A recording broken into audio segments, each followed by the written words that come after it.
Well, hello and welcome to this week's episode of Real Hope Conversations. I'm your host, Abby McFarlane, and I am so excited that you are here for this conversation with the amazing Dhruvi Pereira, where we are chatting about history makers. Now, I don't know if you grew up in the 90s at church, but there was a song. And it was History Makers by Delirious. 100%. That everybody sang at church. I'm going to be a history maker in this land.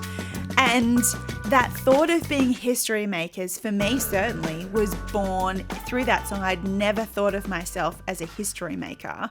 And so then to flesh that out 20 years later has been really impactful for me going through these devotionals. But Dhruvi, you contributed to the devotionals.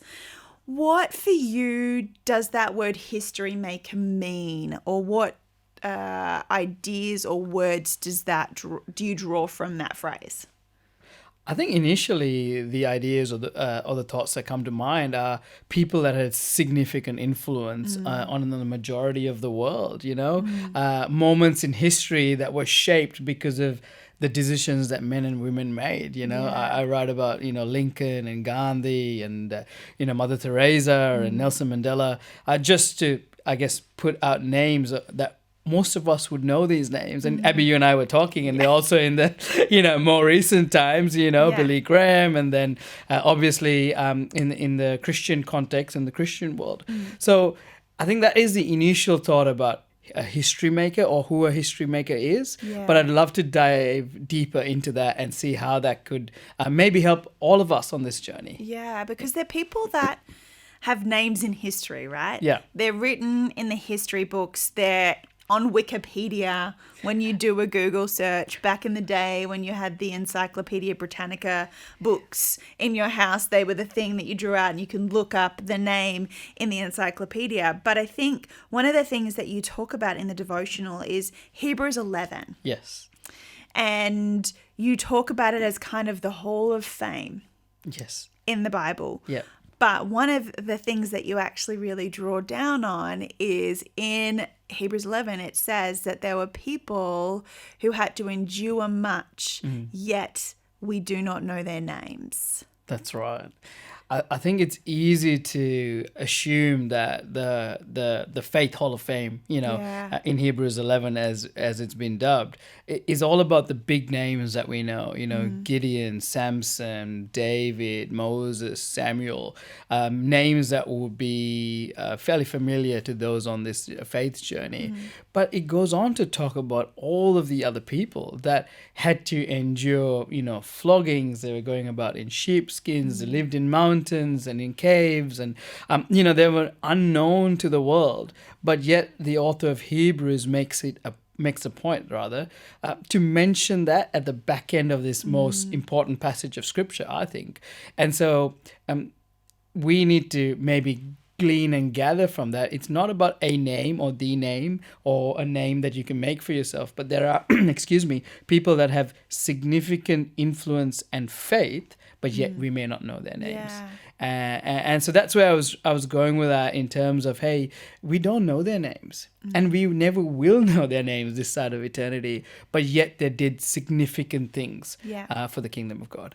And I think it goes back to, we were talking just before we were got onto this recording, and we were talking about influence and significant influence and what that looks like. And as you mentioned at the beginning, there are people who have significant influence in changing history, in moments of history, like William Wilberforce in abolishing slavery, Lincoln in the setting up of America. We have those people who have completely used their influence, significant influence, to change the course of history for us and for their communities. But then there are people who have significant influence which sits in the word of consistency. That's right. Billy Graham's influence was consistent.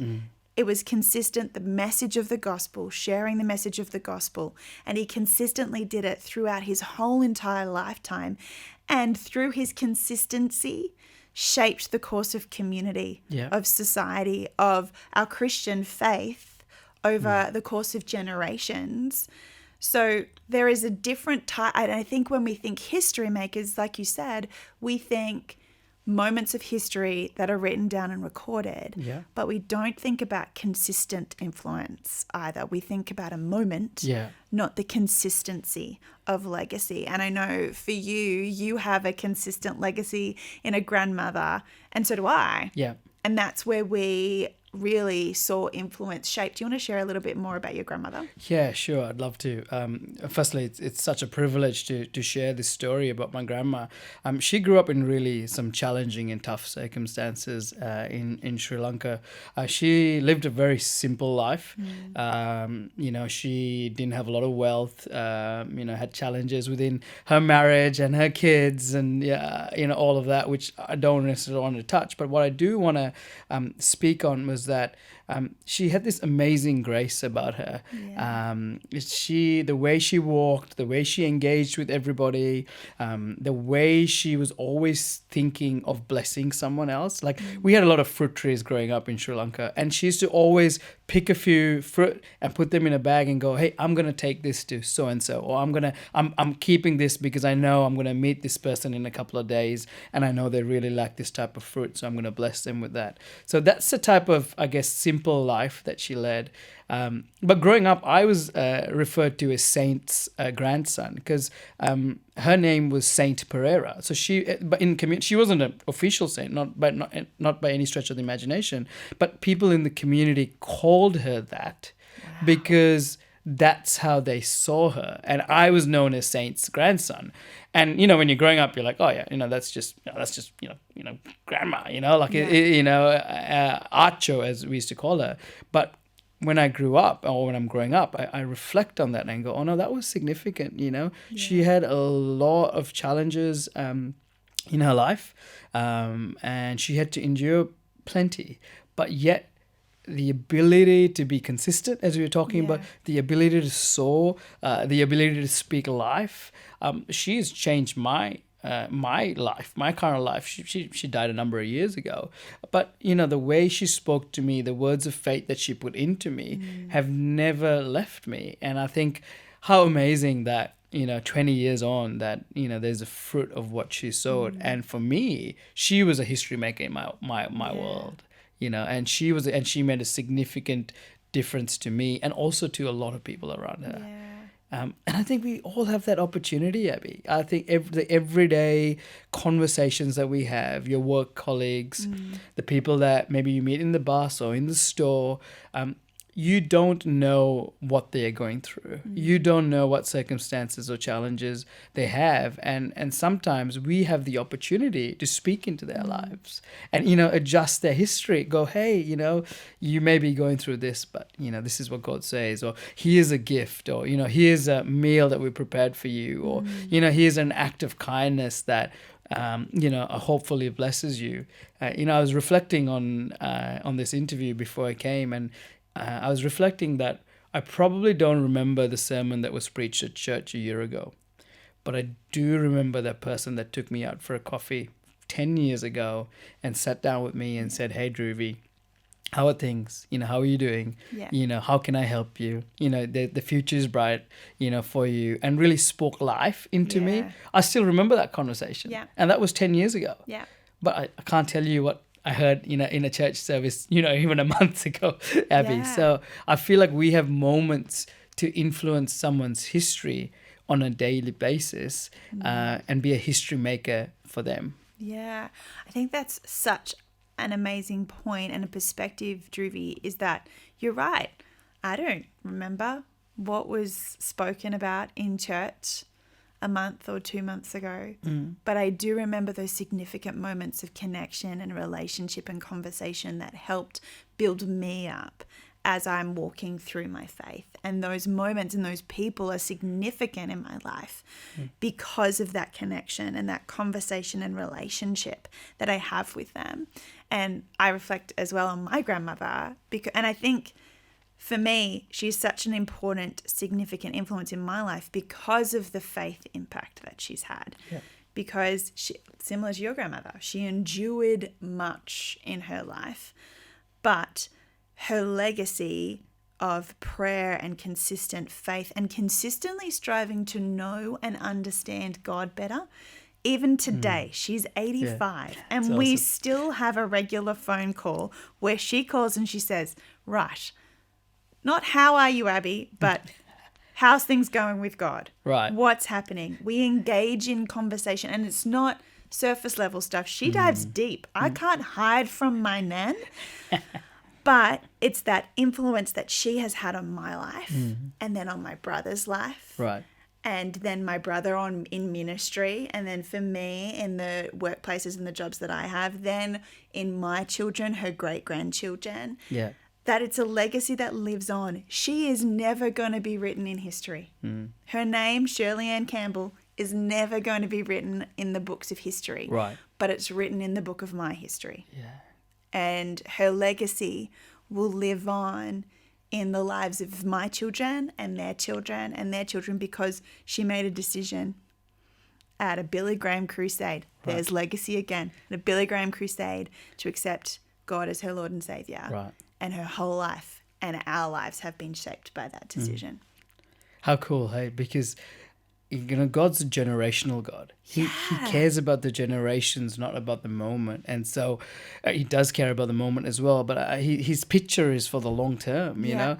And so how he weaves, I guess, your grandma's story and those that come after her, yourself and your kids. And it's so amazing, isn't it? Like the fact that the both of us are sitting here because we were so influenced by our grandmas. Yeah. For me, it's really profound. Yeah. It really is profound. And the level of influence that they have in our lives and within the sphere of influence they've been called to be, you know? And I think that today it's getting harder and harder because the world wants to throw at you, you know, how many likes do you have? How many followers do you have? You know, how many posts do you have? Or, you know, where was this next thing that you went? Or how many people are following you? How many people are watching you? And those things are fleeting, Abby. I think they come and go. You know, I personally would rather leave them, you know, rather than take them, because those things come and go. But the true authentic relationship and influencing and building others up so that they can be the best versions of themselves, speaking life into them, and also, you know, maybe bringing out things in them that they can't see themselves, but you, as someone who's done that journey for a bit longer, can see in them, you know, like your grandma, you know. And so I think that's my encouragement to anyone who's considering, oh, my life is not, you know, this or it isn't that. No, who is in your world? Who can you influence? You know, are there friends, colleagues, family? Maybe it's your spouse, maybe it's your kids, and those moments take courage. They take faith. They take an element of putting yourself out there in order to want the best for someone else. But you can be a history maker in someone's world. And it's an outpouring of faith, right? It is. In those moments. It's walking out your faith. And your belief in God. And it's not slamming it over somebody's head. No. But it's as a experience of God's love, we can influence the people around us. Such an important thing for us to remember, because I think you're right. We live in a world where how many likes you have and how many followers you have on Instagram and how many people follow your TikToks are such a driver of society, right? And our own personal identities. But at the end of the day, it's fleeting. And it's not real relationship or connection. No.